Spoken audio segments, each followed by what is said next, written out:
She never thought a single night could change her entire life, but that night did. The air smelled of smoke and cheap perfume, mixed with the faint tang of desperation. Neon lights flickered above the crowded nightclub, reflecting off polished floors and the glimmering, glasses clutched by men who had more money than manners. She stood in the corner, trembling slightly, feeling invisible, yet exposed all at once. Her dress was new, purchased with money she didn't have, but it didn't hide the fear in her eyes. Whispers floated around her, cutting through the music. Men leaned close to each other, murmuring numbers as if she were merchandise. 200,000. That was her price. $200,000. To someone else, she was a commodity. To her, she was terrified. She had tried to prepare herself for this moment, rehearsing calm in the mirror, trying to summon courage she didn't feel. But nothing could prepare her for the stark, soul-crushing reality of being sold, of being treated as though her dreams, her fears, her life itself were negotiable. And then he walked in. The room didn't just notice him, it felt him. The music faltered for a split second. Conversations stuttered mid-sentence. Even the shadows seemed to shrink back from him. Dante Moretti. The name alone carried a weight that made men step aside. Ruthless, merciless, feared in every corner of the city, a mafia boss whose reputation could crush empires and whose gaze alone could stop hearts. But he wasn't looking at the other girls. He wasn't looking at the neon signs or the crowded floor. He was looking at her, and she felt it, an intensity she had never known. Not fear, not lust, not pity. Something deeper. Something that made her skin prickle and her heart stutter. Like he saw all the pieces of her life, the broken dreams, the betrayal, the fear, and still found her worth noticing. The owner of the nightclub, a smug man with a gold chain and a too-wide smile, stepped forward, trying to assert control. Fresh product, unmarked, $200,000. His voice was loud, desperate for affirmation. Dante's jaw tightened. The room held its breath. He didn't move quickly. He didn't shout. He didn't bark orders. He simply stopped in front of her, and the world seemed to contract around him. Finally, in a voice that was smooth but carried the weight of steel, he asked one simple question. "What's her price?" The owner swallowed hard. 200,000, he stammered. Dante didn't blink, didn't negotiate, didn't hesitate. One hand reached out, not to touch, but to signal his decision. Done. Her heart skipped. She froze. She didn't understand. Had he just bought her? For himself? Or was this just another type of ownership, another form of control? The owner tried to protest. He opened his mouth, but Dante's right-hand man stepped forward, a silent threat with eyes cold as winter steel. The nightclub owner faltered, retreating, under the unspoken warning, and then Dante turned to her. Not with the predatory glare she had imagined, not with harsh words or threats, just a calm, measured gaze that made her feel safe, confused, on edge. All at once, "You're safe now," he said quietly. A whisper meant only for her. Her hands shook. She didn't know if it was fear, relief, or disbelief. And in that single moment, she realized one undeniable truth. Her life had changed forever. She had been sold for $200,000. But Dante Moretti wasn't the monster she expected. He was something else entirely. Something she wasn't ready to understand. And somewhere deep inside, against all logic, a small, dangerous spark of hope flickered. Because for the first time in her life, someone saw her. Not as a price, not as a possession, but as herself. She had never imagined that life could turn on her so suddenly. Not after all she had sacrificed, all the nights she had spent working double shifts, all the tears she had swallowed alone. She had dreamed of small victories, paying off her mother's medical bills, keeping a roof over their heads, maybe even taking a tiny vacation one day. Simple dreams, human dreams. But someone she trusted, someone she thought was family, had other plans. Her mother's boyfriend, A man who had promised protection, who had promised loyalty, had signed her fate, over to strangers without a second thought. The debt wasn't even hers. It was his, a failed business loan he had been too proud to admit he couldn't repay. But instead of taking responsibility, he saw her as the solution. The solution to his problem. The one he could sell, the one he could pawn off like she was nothing more than currency. She remembered the van, the way it smelled of gasoline and leather, the way the tires crunched on the gravel as it carried her away from everything she had ever known. The night was dark, and every shadow felt like it was waiting to swallow her whole. She pressed her hands to her stomach, willing herself not to cry, not to scream, not to show the fear that threatened to consume her. Hours later, she arrived at the nightclub. Its doors were like the mouth of a predator, opening to devour anyone who walked inside unprepared. The owner's grin was sharp, predatory. He surveyed her like a collector inspecting a new acquisition. "Fresh talent," he said with a tone that made her stomach turn. "High value, unmarked, perfect." Her heart pounded so violently she could barely hear her own thoughts. Every instinct screamed at her to run. But where could she go? There was no safe place left in the world. Not anymore. Her family had betrayed her, the law couldn't help her, and the city was a cage. She thought about the years she had spent trying to be good, trying to survive. She had never asked for much. Just enough to breathe, just enough to live honestly. And yet here she was, standing in a room full of strangers who considered her less than human, more than a commodity, a thing to be bought, to be traded, to be used. As the owner spoke with his men, she realized the reality of her situation. There would be no rescue tonight. There would be no miracles. No one was coming. She had been abandoned, and the world was cold, ruthless, and unforgiving. She closed her eyes for a moment, trying to steady herself, trying to find the courage that had carried her this far. Memories of her mother's soft hands, her brother's laughter, even the quiet. Nights spent studying and dreaming. They were gone now, replaced by fear and uncertainty. She felt the weight of her own insignificance pressed down on her, a heavy, suffocating blanket she could not remove. And then, through the haze of despair, a sound, a presence, a shift in the atmosphere so subtle she barely noticed it at first. The crowd fell silent. Conversations stopped mid-sentence. Every eye turned toward the door. He walked in, Dante Moretti. His reputation preceded him. The city whispered his name like a curse. He was ruthless, feared, untouchable. And yet, he was looking at her. Not the room, not the stage, not the money or the deals, just her. For a brief, impossible moment, she allowed herself to hope. Could he be the one person who would see her for more than what she had been sold for? Could he be the miracle she had stopped believing in? But hope is dangerous. Hope is fragile.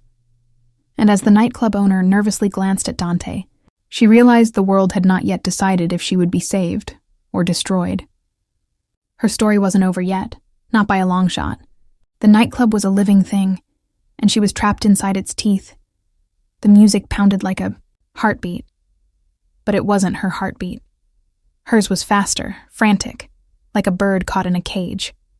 She tried to shrink into the corner, tried to make herself invisible, but invisibility was a luxury she didn't have. Every pair of eyes felt like a spotlight, every whisper a judgment, every smirk a promise of pain. The owner circled her, a predator in polished shoes, gold chains glinting under the harsh lights. He barked orders at her like she were a trained animal. "Smile," he commanded. "Eyes up. Eyes up." His voice cut through the music and the laughter, sharp as a knife. "Move faster. Obey. Faster. You are mine until I say otherwise." She obeyed. She couldn't do anything else. Her hands trembled as she adjusted her hair, her knees shaking under the weight of fear. The dancers and hostesses around her seemed frozen, robotic, part of the same machinery that demanded submission, obedience, perfection. Any slip, could earn a glare, a slap, or worse. Cameras tracked her movements, recording every gesture, every forced smile, every tremor of fear. She realized then that there was no room for error. The owner didn't just want control. He wanted to break her entirely, to shape her into something she wasn't, something less. Something he could sell over and over again, piece by piece. The air was thick with smoke, cheap perfume, and desperation. Men leaned close, speaking in low tones, laughing cruelly at her mistakes. Their eyes roamed without permission, their hands never far from her. She swallowed hard, keeping her gaze down, forcing herself to breathe through the panic that wanted to tear her apart. She thought about her mother, about the lies, the betrayal, the loan that wasn't hers but had become her prison. She thought about the van ride, the cold, dark streets, and the feeling of being trapped inside a machine that had no exit. Then the music faltered, the bass skipped, and the door opened. Dante Moretti entered.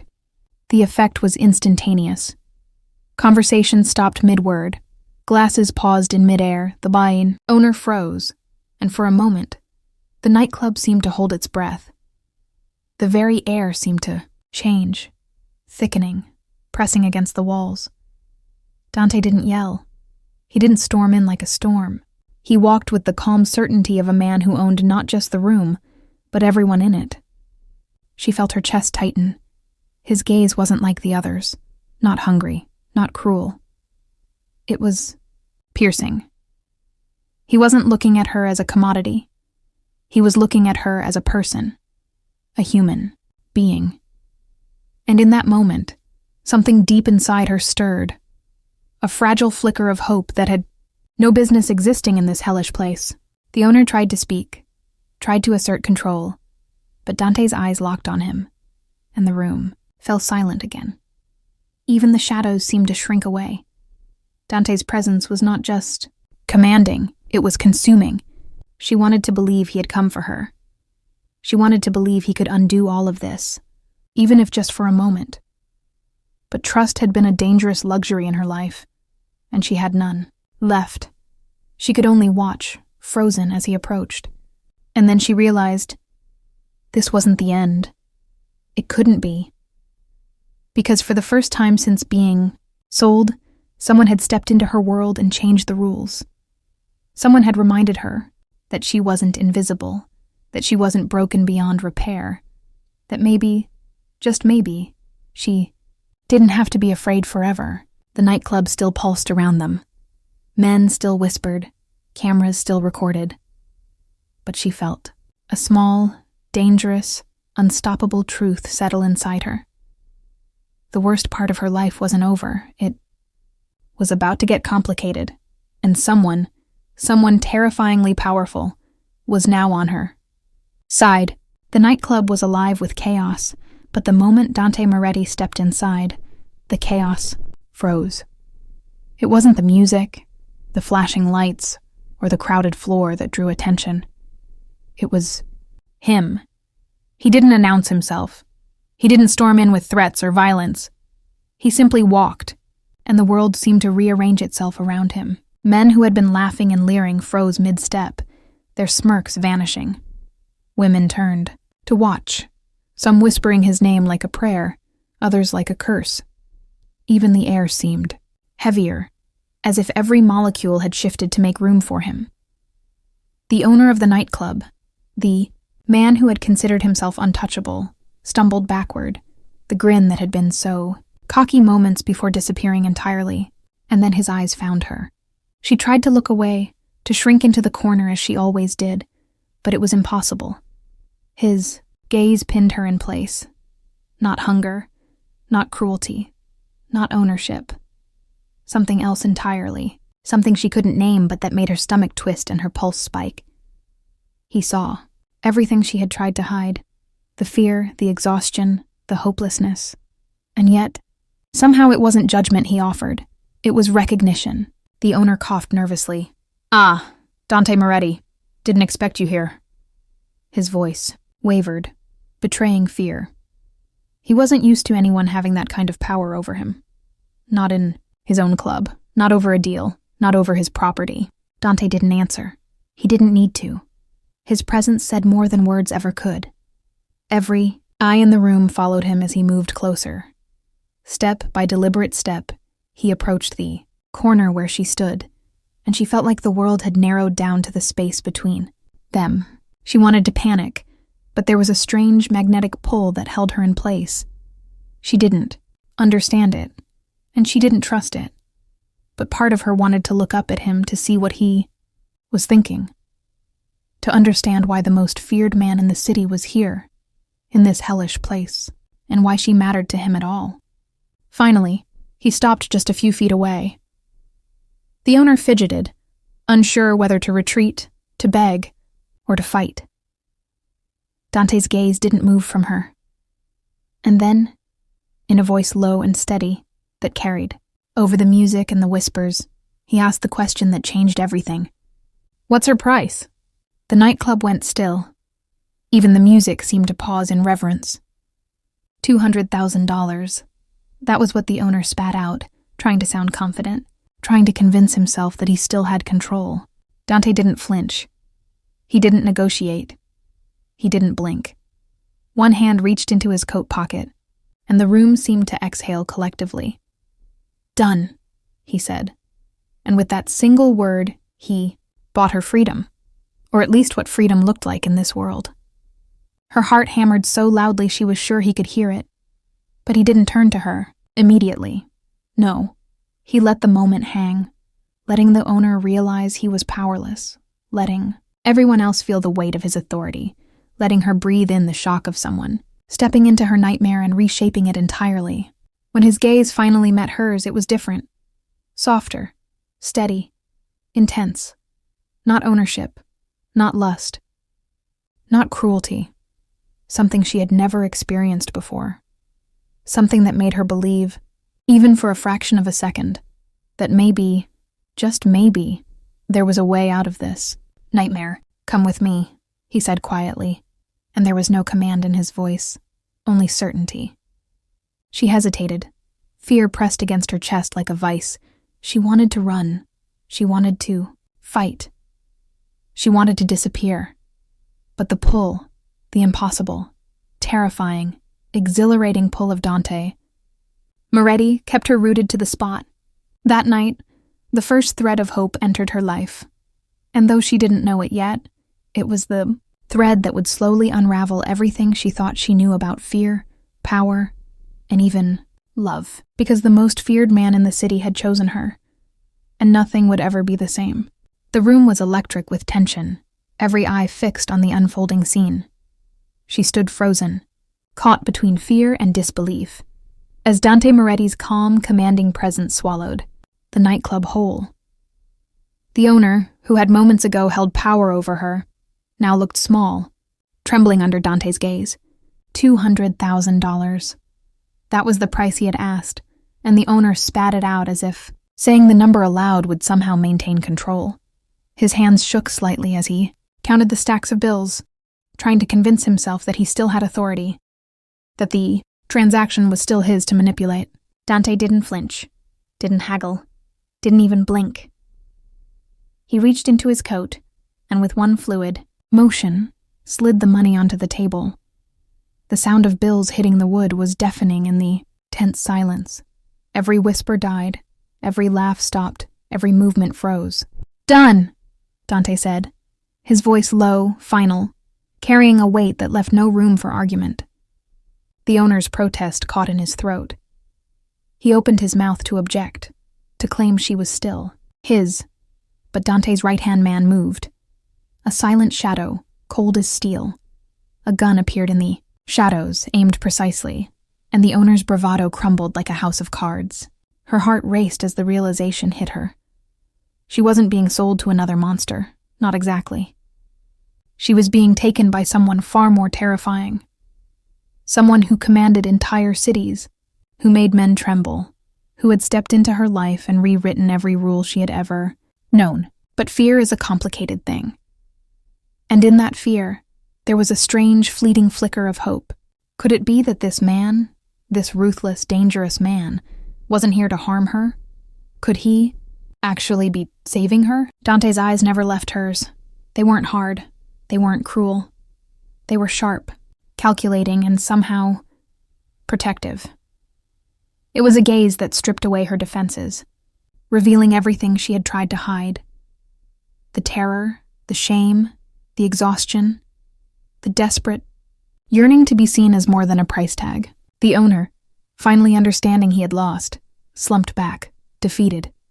His men exchanged glances, and one by one, they disappeared into the shadows, leaving her alone with Dante and his presence that seemed to fill the entire room. She wanted to speak, to ask what would happen next, but her voice caught in her throat. She could only stare, caught in the magnetic pull of a man whose reputation was legendary, whose control over the world around him was absolute, and whose interest in her was, unsettlingly, personal. "You're coming with me," Dante said finally, his tone calm, almost casual yet layered with authority that brooked no refusal. Her mind raced. Where would he take her? Would she be safe? Would this be the start of another nightmare, only in a different form? And yet, in his presence, she felt a strange sense of protection she had never known. It didn't erase the fear, but it did something else. It made her feel that she might survive this, that maybe she might even be free. The nightclub owner tried once more to assert control, to demand she stay, to insist that she was still his property. But Dante's gaze cut him down before words could form. The man fell, silent, understanding the futility of resistance, and then Dante stepped closer to her. The crowd parted instinctively, as though the very air respected him. His hand extended, not to grab, not to claim, but to offer a way out. To offer safety. She hesitated, unsure whether to trust him, unsure if this was another trap. But then, in his steady, unwavering eyes, she saw it. A promise. A silent vow that she would not be hurt under his watch. Her fingers trembled as she finally took his hand. In that instant, everything shifted. She had been sold. She had been used. She had been terrified. But now, she was not alone. Dante Moretti had not only bought her freedom, he had entered her nightmare, and in his presence, she could almost believe that she might finally have a chance to escape. And though she didn't know it yet, the choice she made in that moment would change the course of her life forever. The limo was dark, almost suffocating, with leather seats that smelled faintly of smoke and power. Outside, the city lights blurred into streaks of gold and red, passing by like fragments of a life she barely remembered. She sat in the corner, hands folded tightly in her lap, trying to anchor herself, trying to calm the storm raging in her chest. The silence was heavy, not the comfortable kind, the kind that settles between two people who trust each other. No. This silence pressed against her, a physical weight, as if the shadows themselves had settled into the car with them. She could feel every muscle in her body tense, every nerve screaming that danger still lingered just beyond the tinted windows. Dante Moretti sat across from her, hands resting casually on the armrest. He didn't speak immediately. He didn't need to. His presence filled the space in a way that demanded attention. Every inch of him radiated control, power, and a kind of quiet danger that made her stomach knot with fear and fascination all at once. She kept her eyes down, convinced that looking at him would somehow invite disaster. But, despite herself, her gaze kept drifting. She couldn't stop noticing the sharp line of his jaw, the intensity in his eyes, the subtle way his posture made the room, or in this case, the car, seem smaller, contained, controlled. Finally, he spoke. His voice was low, measured, deliberate, and it cut through the heavy silence, like a knife through velvet. "You're safe now," he said, not as a command but as a statement. No emphasis, no flourish, just fact. He didn't ask her to trust him. He didn't promise her the world. He just told her the truth in the only way he knew how. She wanted to scoff, wanted to tell him she didn't believe it, but her voice betrayed her. She couldn't speak. Fear had her tongue. Hope had her heart. And the truth tangled them, both in a knot she didn't yet understand. "You don't have to look at me," he added, eyes scanning the road ahead. "You don't have to talk. You don't have to trust me right now. I just need you to know one thing." Her pulse spiked, every nerve on fire. She barely dared to breathe. "I won't hurt you. Not now. Not ever. Not if I can stop it." It wasn't a question. It wasn't a plea. It was a declaration.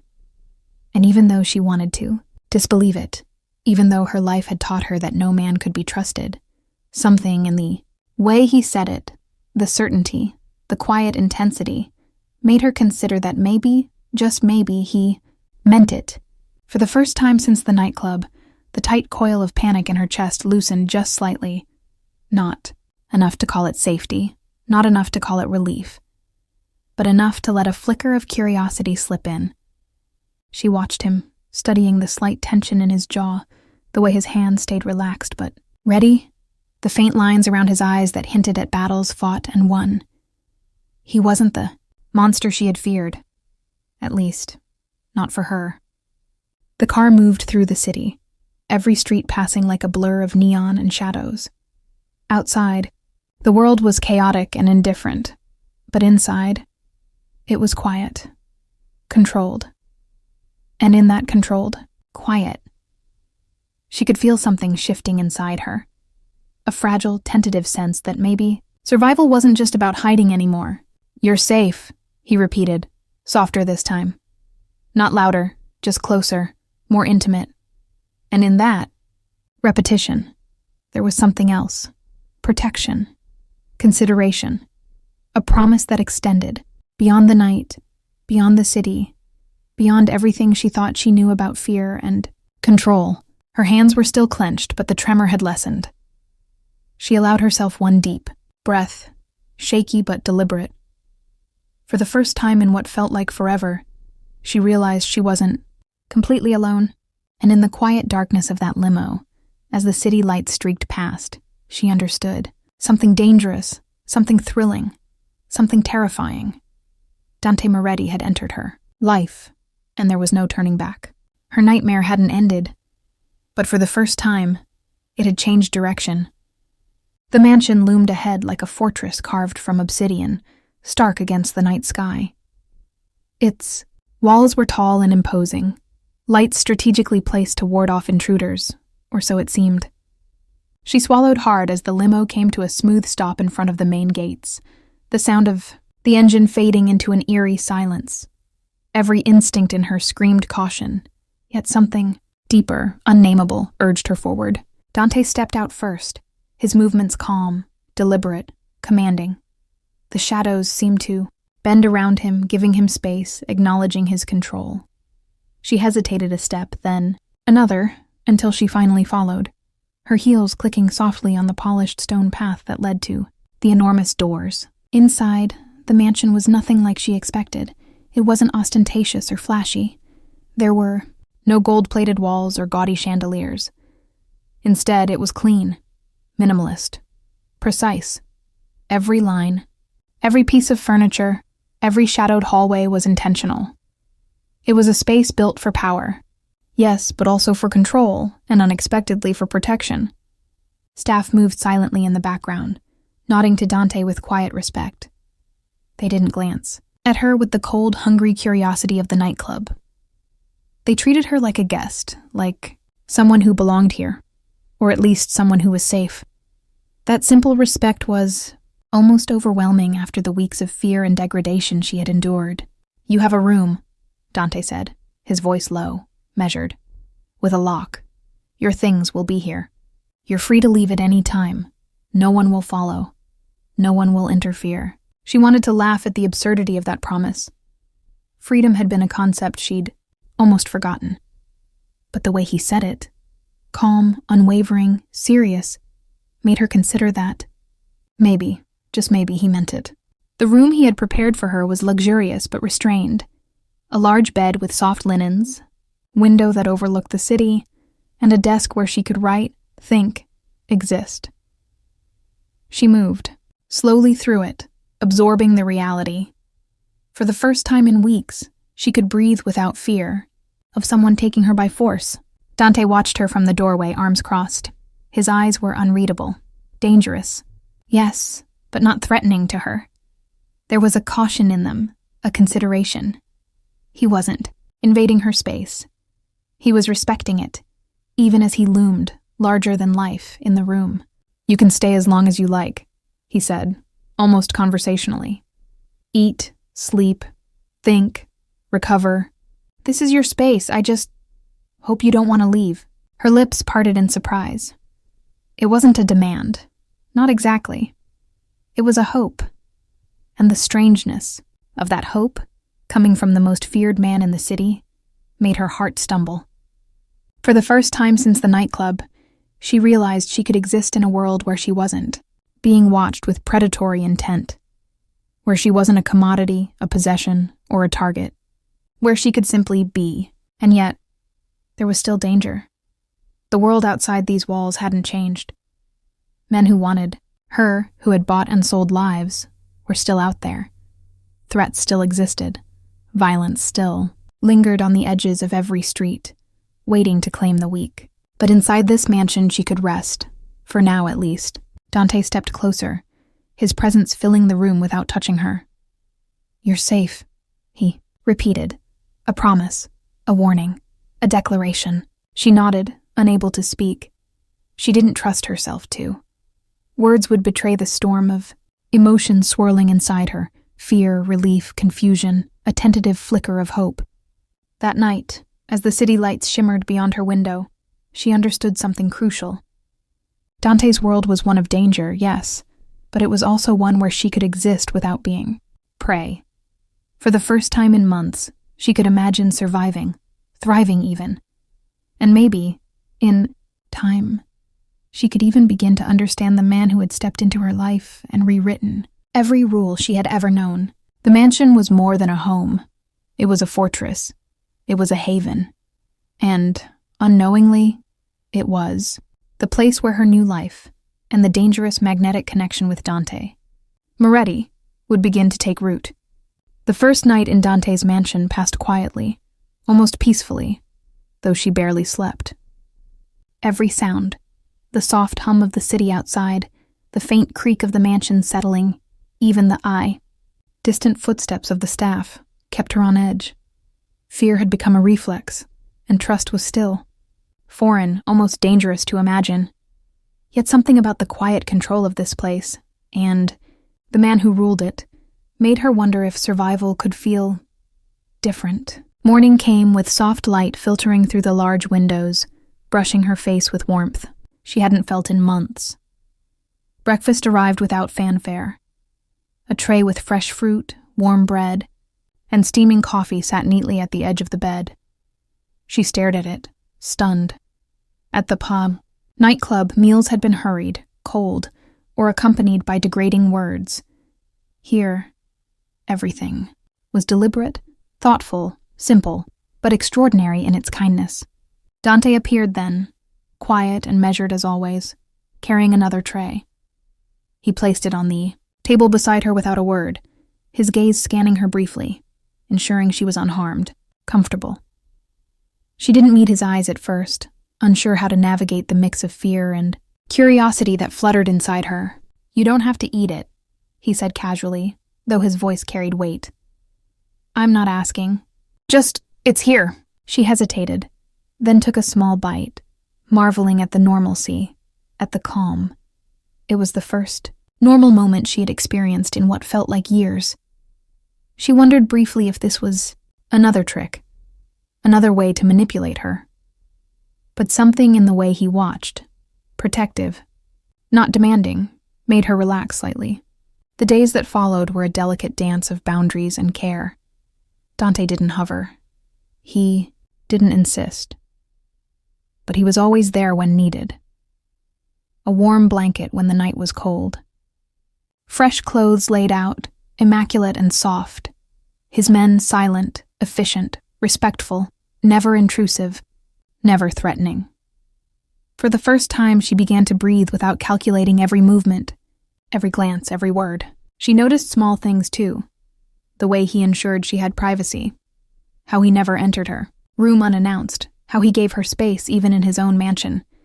He was ruthless, yes. Dangerous, yes.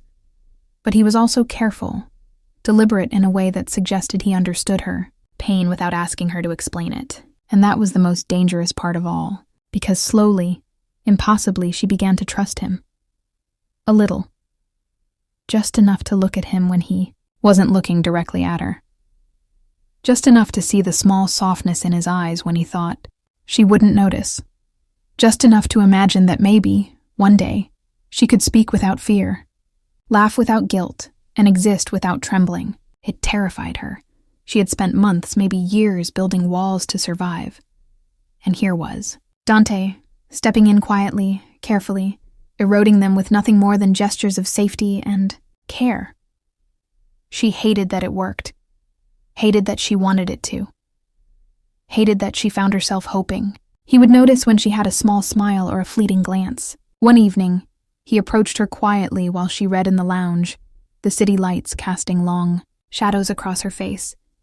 He said nothing at first, merely observed. Then, in that low, calm voice, he asked, "You're comfortable?" She blinked, startled by the simplicity of the question. Comfort had been a foreign concept.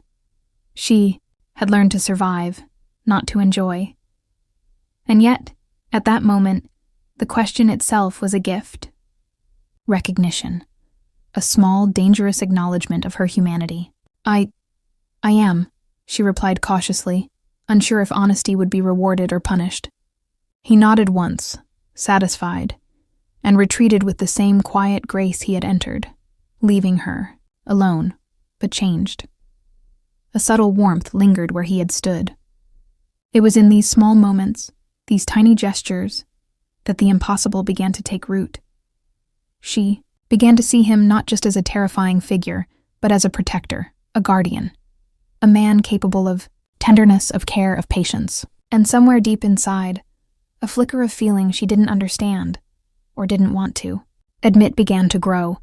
Because Dante Moretti, ruthless and feared by the world, had started to melt. And in the process, he was changing her too. She had begun to feel for the first time in weeks that a fragile thread of safety existed in Dante's world. The mansion, the quiet control, the careful attention he gave her. It all created a bubble where fear was muted, almost manageable. But outside those walls, the world remained relentless. The nightclub owner had not forgotten her. He had not forgiven what Dante had done, and he was determined to reclaim what he considered his property. It started subtly. Strange cars circling the mansion, shadows moving just beyond the gate, phone calls that went unanswered but left her stomach twisting in knots. Every instinct screamed that danger was closing in. One night, she heard the tires crunch against the gravel driveway. Her pulse spiked instantly. Her hands trembled as she gripped the edge of the sofa, scanning every shadow. She thought of the nightclub, the van, the men who had sold her like she was nothing. She thought of Dante. And for the first time, she realized that fear could not exist alone. He was now a shield she both depended on and feared for her own heart. Dante appeared in the doorway, as silent and commanding as ever, his presence immediately pushing the fear aside. "They're here," he said, his voice low, steady, but carrying an unmistakable edge of lethal control. "Stay inside." The words should have reassured her, but instead, her stomach turned. She was used to threats, but she had never seen anyone confront them like Dante could. There was no hesitation, no questioning, just cold, calculated action. She watched as he moved through the mansion with his men, silent shadows of precision. The tension outside was thick, almost tangible, as if the air itself feared what was coming. And then, she heard it. The commotion in the driveway, the snarls of men who had thought they could take her back. But Dante was faster, far faster. She didn't see the first confrontation. She only heard it. A sharp shout, the unmistakable click of a gun, the sound of bodies hitting the ground. When she dared to peek, the intruders were already retreating, scrambling in terror. Dante stood at the gates, calm, lethal, the embodiment of control. No one dared challenge him. No one dared touch her. Her heart pounded. Not from fear this time, but from awe. The man who had seemed untouchable, cold, dangerous, had just erased a threat that had hung over her like a shadow. And she realized in a rush of dizzying clarity that she wasn't just safe. She was protected. Not by luck, not by chance, but by Dante Moretti himself. When he returned, she noticed the small details. The way he checked the locks again. The way he scanned the perimeter. The subtle tension in his shoulders even as he tried to mask it. His protection wasn't casual. It was personal, relentless, absolute. "You see?" he asked quietly, though his voice carried an unmistakable warning. "No one touches what's mine." The words made her stomach flip. Not from fear, not entirely. From something else. Something deeper. A realization that she was no longer alone, that she had someone in her corner who would fight for her without hesitation, without compromise. And yet, the danger wasn't gone.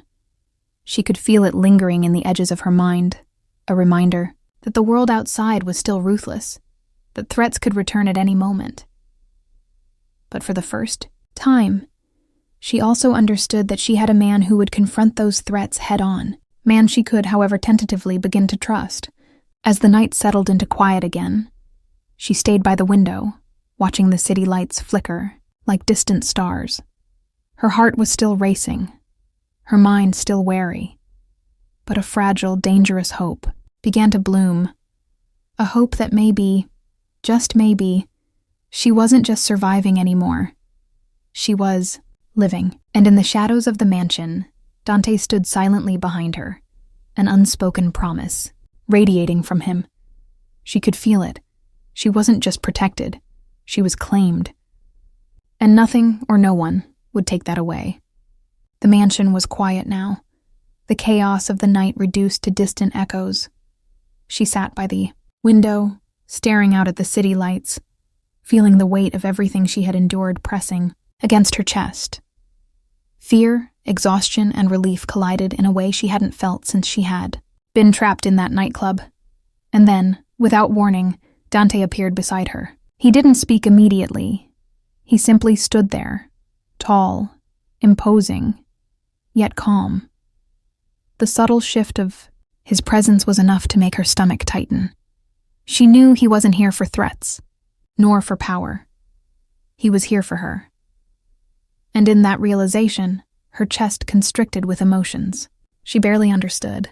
"I need to tell you something," he said finally, his voice low, steady, carrying an intensity that made her heart stutter. She turned slightly to meet his eyes, and for the first time, she saw vulnerability there, not weakness, but honesty. A rare glimpse of the man behind the ruthless reputation. "I didn't buy you to control you," he admitted, and the words struck her like lightning. "I didn't buy you to own you. I did it because—" His eyes searched hers, hesitant, measuring. "Because I couldn't let them hurt you, not again." Her throat tightened. She wanted to respond, to ask what he meant, to argue that she didn't belong in his world, but the words caught in her mouth. She had been betrayed, sold, terrified, and yet here was a man who had crossed the boundaries of fear and power just to keep her safe. "You're not a possession," he continued, stepping closer. "You're not a price. You're—" He paused, the weight of his words pressing into the room. "More than I expected, more than I thought I could feel. And I won't let anyone take that away from you." Her fingers trembled in her lap. She had never heard anyone speak to her this way. Not in her life, not in the chaos, not in the fear. The man who had saved her, the man who had terrified everyone else, was speaking to her as though she were human, as though she were important, as though her life actually mattered. And somewhere deep inside, against every lesson she had learned about survival, a spark ignited. A dangerous, fragile spark of something she hadn't dared to hope for. Trust. "I don't understand," she whispered, her voice barely audible. Why me? Why care? Dante's gaze softened, though the intensity remained. Because no one else will. Because someone has to. Because if I don't, who else would? You've been through too much, and I won't let anyone take you again. That's all I know. That's all I can promise. The words wrapped around her like a shield, yet they also exposed her. They reminded her of all she had suffered, all she had lost, and all she had feared. Yet in the same moment, they offered a lifeline, a chance to believe in something she had almost forgotten. Safety, care, maybe even love. She wanted to retreat, to hide behind the walls she had built, to remind herself that trust was dangerous. But she couldn't. Not when the man who had terrified the city and saved her life was standing mere inches away, offering her a truth she didn't know she could accept. I don't know what to say, she whispered, her voice shaking. You don't have to say anything, he replied softly. Just know this. You're safe with me. And I'm not letting go. Her breath hitched. Her heart raced. For the first time, she realized that she didn't just survive because of him. She was changing because of him. And as terrifying as it was to admit, a part of her wanted that change, wanted him, because Dante Moretti, the most feared man in the city, had made a confession. And in doing so, he had crossed the line from terrifying savior to something far more dangerous. A man who had begun to hold her heart. The mansion was silent now, the hum of the city outside a distant whisper. She sat on the edge of the bed, tracing the edge of the blanket with her fingers, her mind a whirlwind of fear, confusion, and the faint, dangerous stirrings of something she didn't dare name. Tonight was the first night she would be alone with him. Truly alone. Without distractions. Without walls between them except the ones she had built herself. Dante leaned against the doorway, his silhouette framed by the soft light spilling from the hallway. He didn't speak at first. He didn't need to. His presence filled the room, commanding attention, yet somehow gentle, measured, as if he were testing the boundaries of her comfort. You can sleep, he said finally, his voice low, deliberate and smooth, almost hypnotic. I'll be nearby. The words should have comforted her. And yet, they made her stomach twist in anticipation, tension coiling like a snake in her chest. She wasn't used to being cared for. She wasn't used to trust. She was used to survival, to fear, to keeping herself small so she wouldn't be noticed, wouldn't be taken. But he wasn't just any man. He wasn't the monsters she had known. He was Dante Moretti, ruthless, feared, untouchable. And tonight, he was offering her something she hadn't had in months, safety. She tried to lower herself onto the bed, to ignore the weight of his gaze. But her body betrayed her.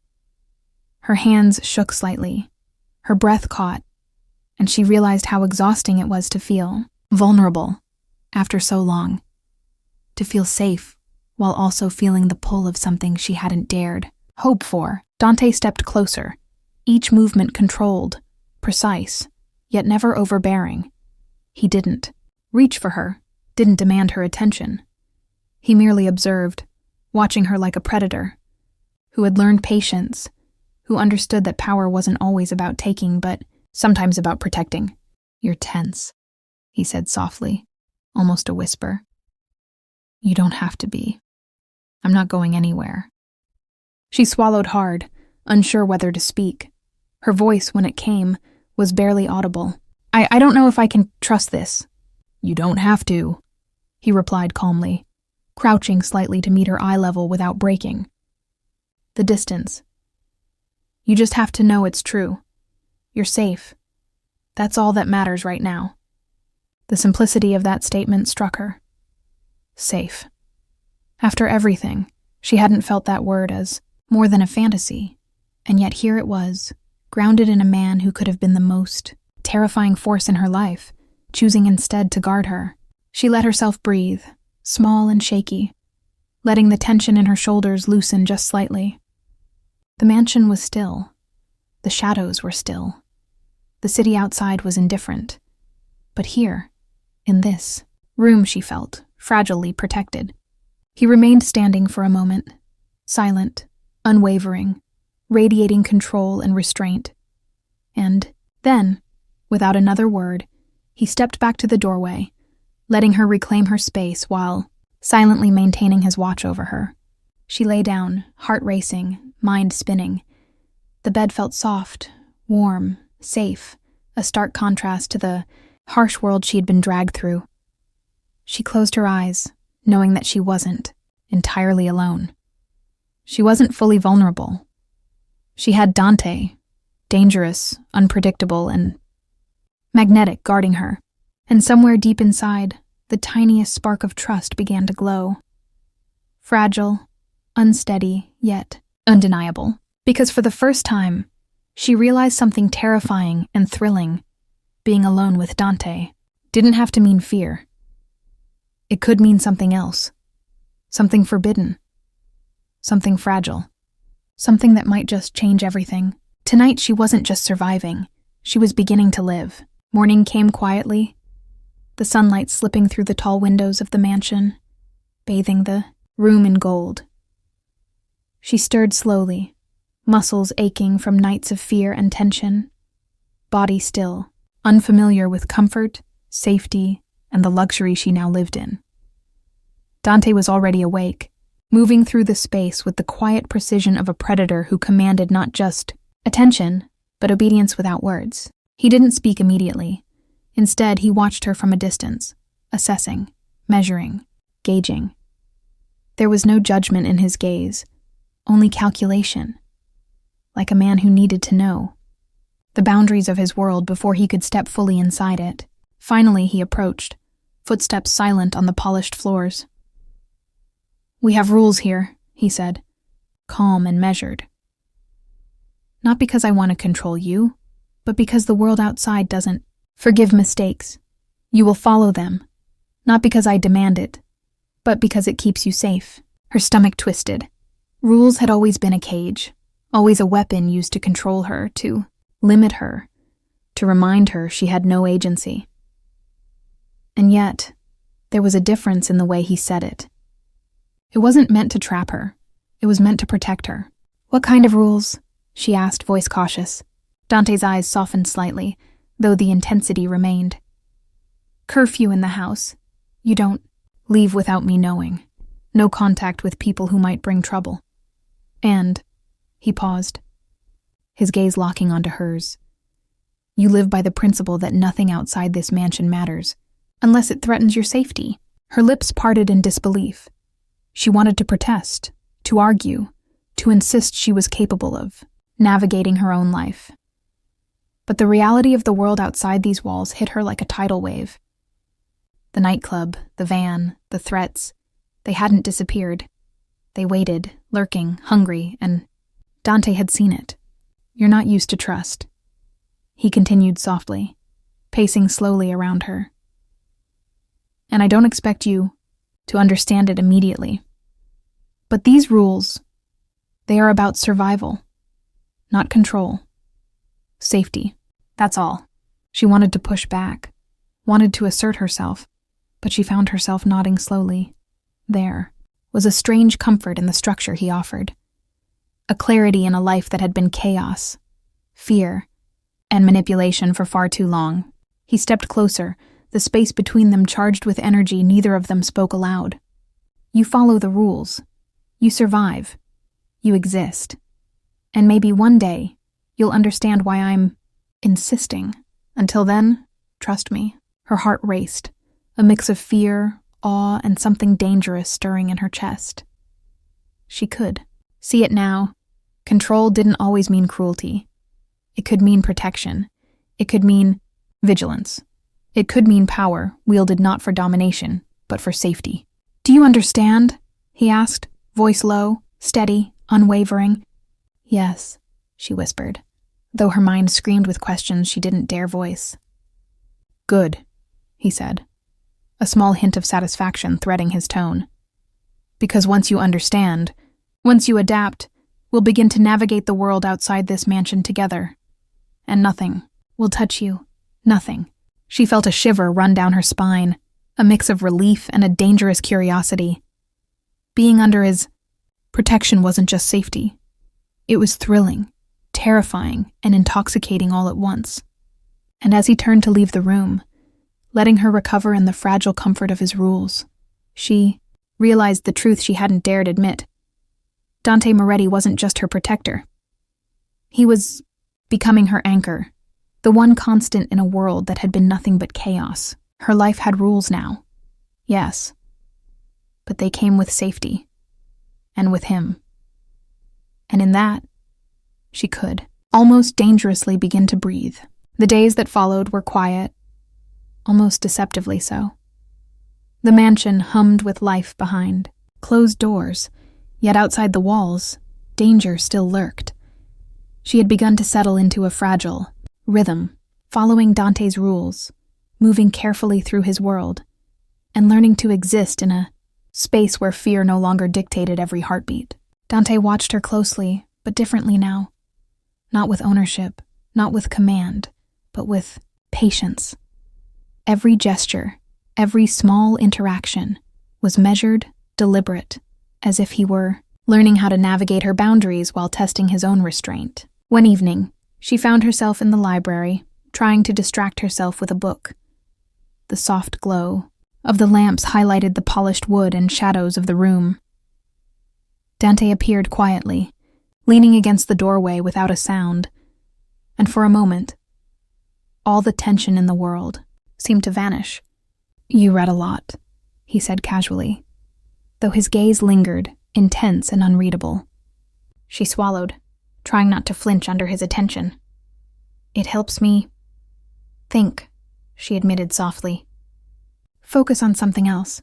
He stepped closer, still careful to respect the space between them, though the electricity of his presence was undeniable. "I understand," he said quietly. "I do. Sometimes thinking is all you have when the world wants to take everything from you." The words were simple, yet they struck her. Here was a man who had faced power, danger, and chaos on a scale she couldn't comprehend, and yet he was speaking to her, not as a subordinate, not as someone to control, but as a human being. He was acknowledging her pain, her fears, her existence. They talked then, quietly, about small things. The city lights, the mansion, books they liked, memories from worlds that had been left behind. He didn't pry. He didn't force confessions. He simply listened, and in the act of listening, something shifted. A thread of trust began to form, delicate, fragile, yet undeniable. At one point, she glanced up and noticed the subtle tension in his shoulders, the way his jaw tightened almost imperceptibly. He wasn't used to softness, she realized. He was used to command, to control, to fear. And yet in her presence he was cautious, careful, restrained, trying not to break the fragile trust that had begun to grow. "You're different," he said quietly, almost as if admitting it to himself. "You're not like the others." Her breath caught.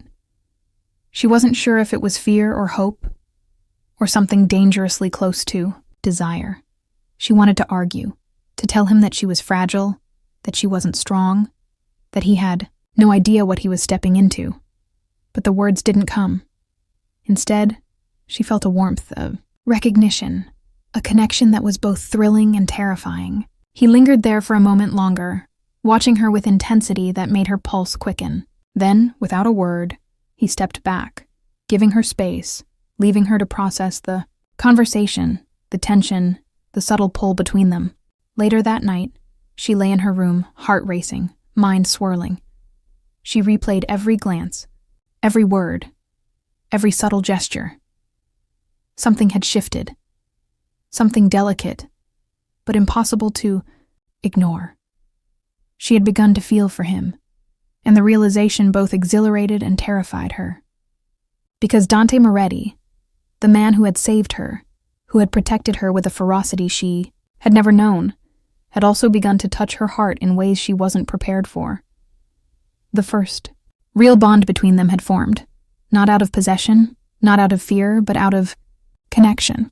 And for the first time since being sold, she allowed herself a dangerous thought. Maybe she could survive. Maybe she could trust. Maybe in time she could even love. But the world outside hadn't forgotten her, and neither had the shadows that followed her. The calm of the mansion was shattered one evening by the sharp, unmistakable sound of tires skidding across the driveway.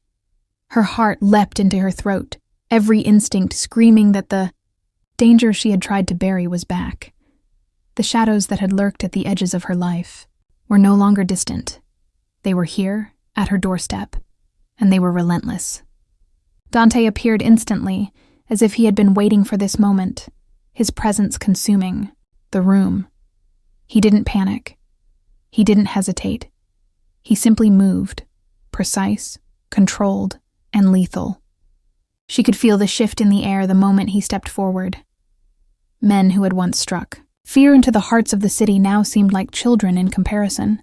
"They're here," he said quietly, though his voice carried the weight of inevitability. "Stay inside."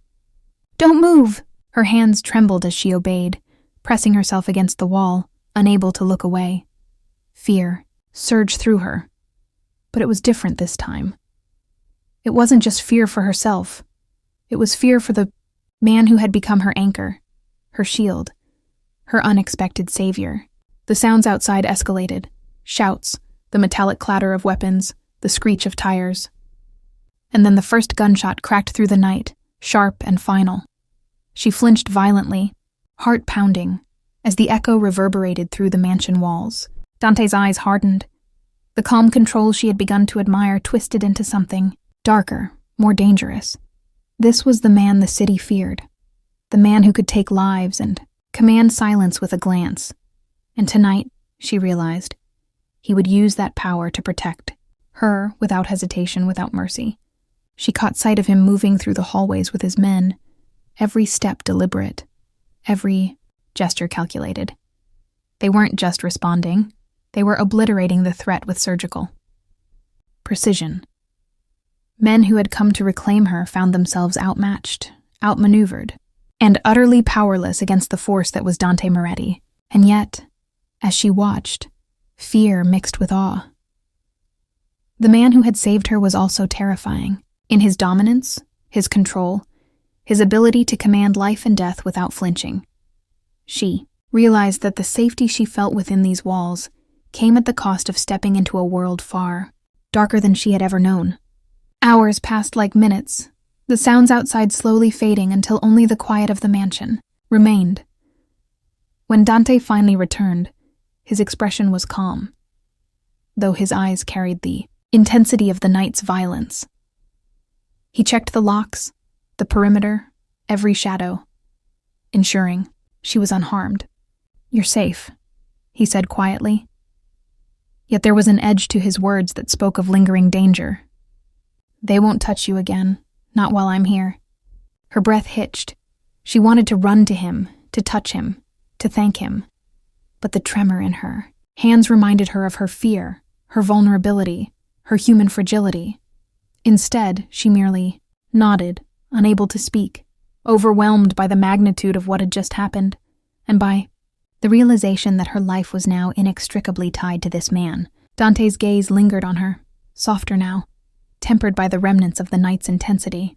"You'll be okay," he murmured, more to himself than to her, a rare hint of tenderness piercing his otherwise impenetrable exterior. She realized then that this was no longer just survival.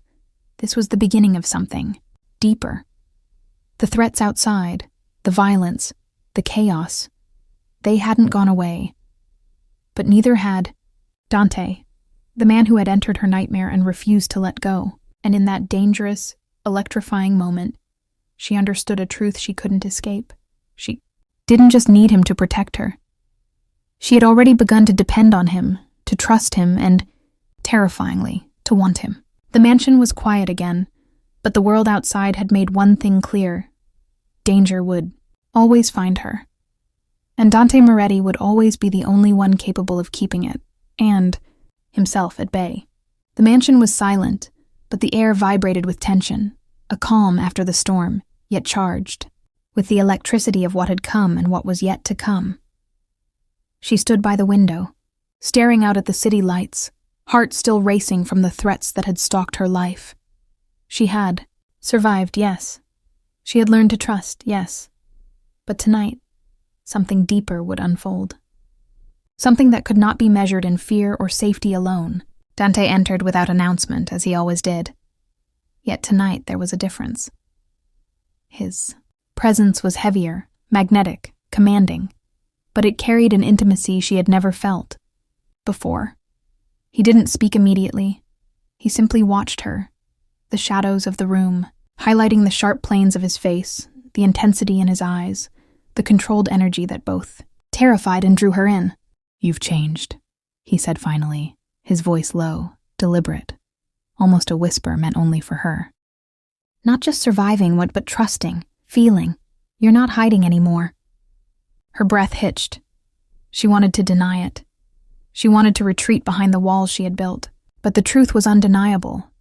She had begun to feel something dangerous, something intoxicating, something utterly irresistible.